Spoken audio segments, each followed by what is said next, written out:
Karachi UC Chaukhandi जे Hasan power यूसुफ ॻोठ ऐं ॿियनि सिंधी ॻोठनि में मंशा जे विकिरे ऐं वाहपे ख़िलाफ़ चूंडियल मकानी नुमाइंदनि टाउन चेयरमैन इब्राहिम हैदरी, नज़ीर अहमद भुट्टो, यूसी चौकंडी जी चेयरमैन अब्दुल रशीद पवर जी अॻवानी में समें इलाइक़े वासियुनि यूसी चौकंडी जे ऑफिस खां रैली कढी मंशियात फ़रोशी बंदि कयो। नौजवान नस्ल खे तबाही खां बचायो जा ॿ नारा हयां विया।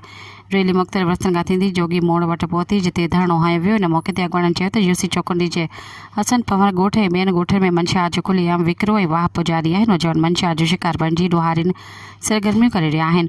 हुन चयो त हसन पवर ॻोठ में हाणे नंढा मासूम ॿारड़ा बि मंशियात जो शिकार बणिजी रहिया आहिनि, जंहिंजे सबबु उन्हनि जो मुस्तक़बिल तबाह थी रहियो आहे। पुलिस मंशियात जे वाहपे ऐं विकिरे खे बंदि करण लाइ जोगा क़दम खणे पई। ॿी सूरत में सख़्तु एहतिजाज कयो वेंदो। इन मौक़े ते SHO शाह लतीफ़ टाउन पहुची मुज़ाहिरीन सां ॻाल्हियूं कयूं ऐं मंशियात फ़रोशनि ख़िलाफ़ कार्रवाई जो यक़ीन ॾियारियो। सब्सक्राइब कयो अवामी न्यूज़ HD खे ऐं ताज़ा तरीन ख़बरुनि लाइ ॾिसंदा रहो अवामी न्यूज़ HD।